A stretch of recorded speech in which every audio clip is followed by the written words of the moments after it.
Cornwallis's troops are camped on the river's edge.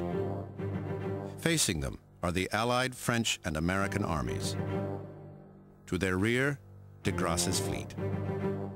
They have blockaded Chesapeake Bay. Cornwallis can get no reinforcements.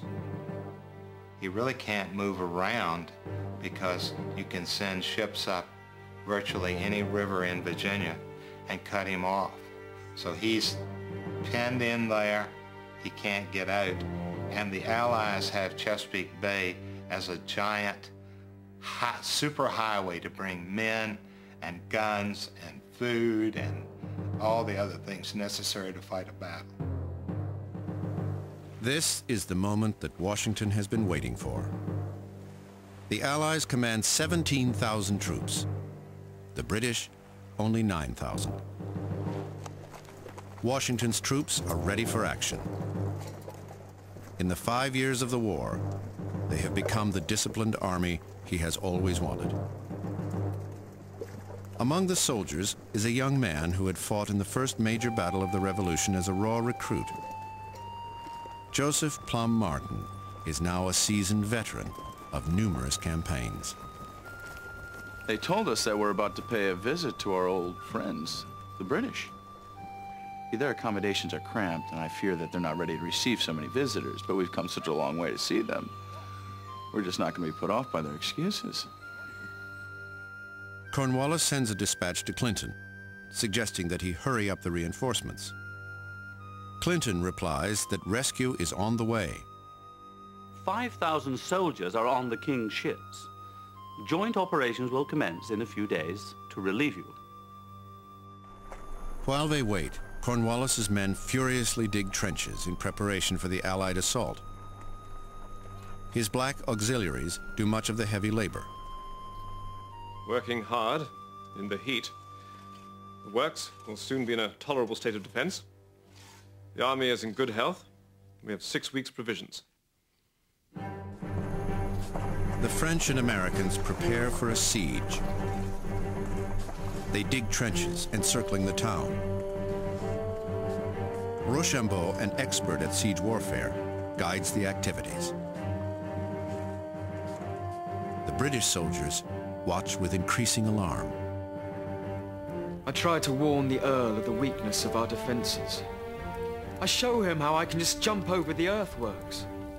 It will disgrace our army to fall in a siege. If that happens, he answers coldly. The blame will be on Clinton, not on us. The bombardment of Yorktown now begins in earnest.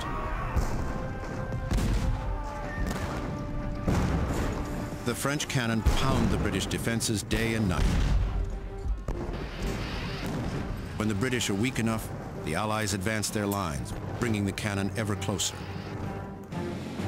It's almost an exercise in mathematics in which you aim to break up the enemy's attack, and you want to get it so you can shoot at him from as many sides as possible.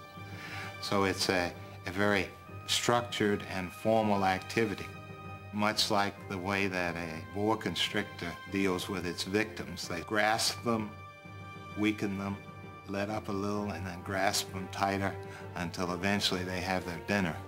And a siege is like that. Once one is properly undertaken, unless there is some outside intervention, the people besieging the town are going to win.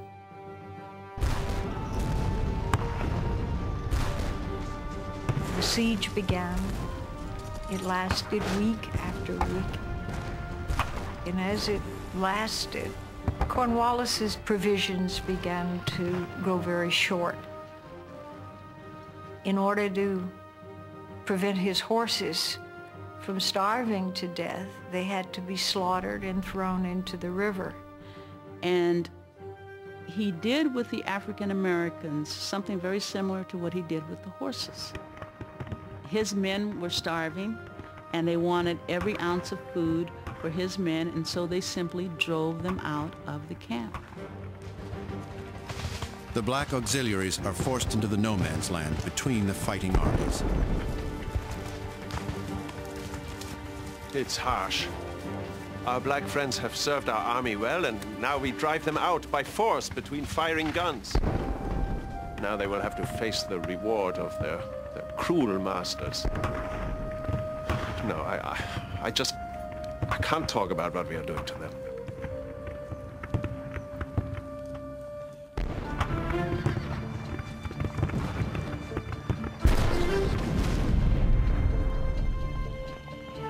The Americans and French positioned themselves to advance on the British outer defenses. The password for tonight is the name of the French commander, Rochambeau. Easy to remember, Rochambeau. And it sounds just like Rush on, boys. The signal is given. We silently move on the redoubts, bayonets fixed. The enemy sees us and begins firing.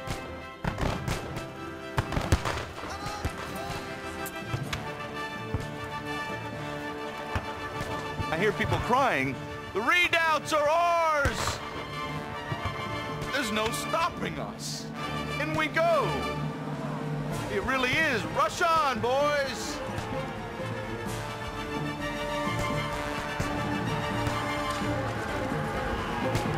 By now, the Americans and French are just outside the final barricades. Yorktown is ready to be taken.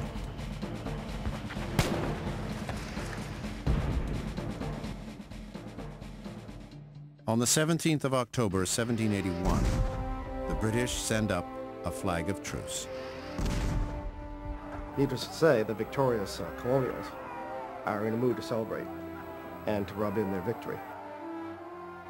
Washington, the consummate actor, dramatically appears on a charger, riding up and down the American lines, forbidding them to engage in any demonstration, and shouting, "Posterity will huzzah for us." The play is over. The fifth act has ended. I must confess I was a bit uneasy during the first 4 acts, but my heart keenly enjoyed this last one.